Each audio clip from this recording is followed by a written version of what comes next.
Aujourd'hui, il y a beaucoup de mises à jour intéressantes en provenance de la direction de Velika Novosilka. Ici, les forces russes ont lancé l'une de leurs plus grandes attaques près de Velika Novosilka. Ce qui a suivi fut un affrontement brutal qui allait transformer leur assaut ambitieux en un spectacle dévastateur d'échecs.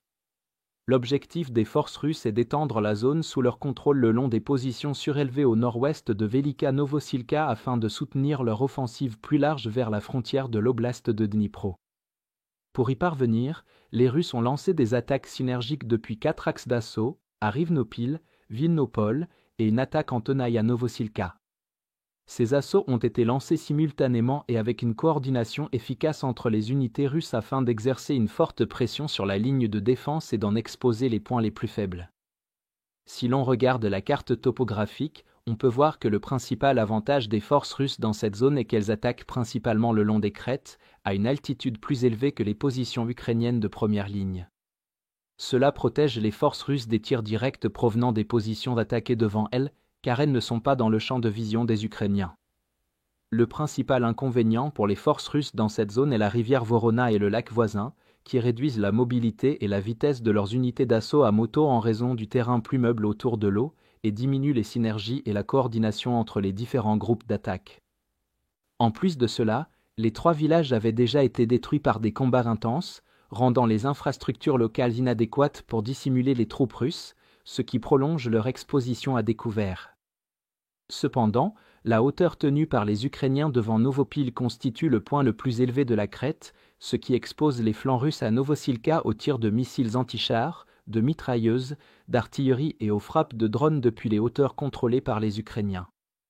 La crête de Novopil est donc utilisée tactiquement par les Ukrainiens pour défendre à la fois Novosilka et Novopil. La carte topographique révèle également qu'à Vilnopol, les forces ukrainiennes maintiennent leur principale position au nord du village, sur une crête surélevée qui surplombe la seule route menant au village, utilisée par les forces russes.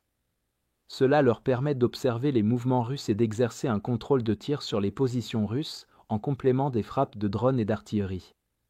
Des images de combats géolocalisés provenant de la zone montrent la précision dévastatrice de la 31e brigade mécanisée, qui a suivi prudemment et détruit les BTR russes, n'utilisant qu'un seul obus par véhicule devant Novopil. Dans les champs près de Novosilka, les combattants russes ont tenté de compenser leur exposition au feu à découvert en utilisant des motos pour déployer leurs soldats. Cela s'explique par le fait que les opérateurs de drones kamikazes ukrainiens frappent les soldats ou équipements ciblés lorsqu'ils sont debout ou avancent lentement à découvert dans les champs. C'est pourquoi les Russes essaient d'utiliser la maniabilité, la vitesse et la petite taille des motos pour éviter d'être détectés ou touchés. Cependant, ils ont été rapidement éliminés par des drones FPV dès qu'ils se sont arrêtés et sont descendus de leurs motos.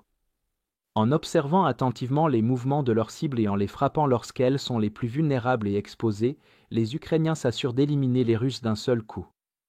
Les soldats russes attaquant en direction de Vilnopol étaient moins exposés aux tirs croisés grâce aux crêtes surélevées, mais dès qu'ils sont sortis de derrière la colline, ils n'ont pas pu descendre de leurs motos et ont continué à rouler dans le village, espérant trouver un abri. Malheureusement pour les Russes, ils ont été éliminés avant de pouvoir s'enterrer.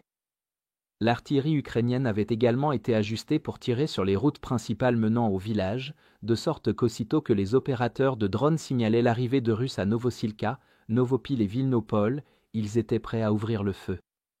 Globalement, les forces russes ont lancé une attaque coordonnée sur plusieurs axes près de Velika Novosilka, cherchant à tirer parti du terrain surélevé et de leur supériorité numérique, mais elles ont été confrontées à un feu ukrainien dévastateur, qui leur a infligé de lourdes pertes et a perturbé leur progression. Compte tenu de l'impasse actuelle et des défis posés par les défenses ukrainiennes, il est probable que la Russie intensifie ses efforts dans ce secteur pour atteindre les frontières de la région de Dnipro, ce qui pourrait entraîner une nouvelle intensification des combats dans les semaines à venir. Si vous êtes contre l'invasion de l'Ukraine et que vous souhaitez soutenir le travail que je fais, pensez à vous abonner à notre site d'actualité indépendant. Vous y trouverez nos analyses stratégiques exclusives, des aperçus complets de tous les fronts et des vidéos d'analyse tactique régulières. En vous abonnant, vous montrerez non seulement votre soutien à cette chaîne, mais vous aiderez également à défendre le journalisme indépendant. Le lien vers notre site est dans la description. Merci d'avoir regardé ce reportage et je remercie tous ceux qui ont décidé de nous rejoindre.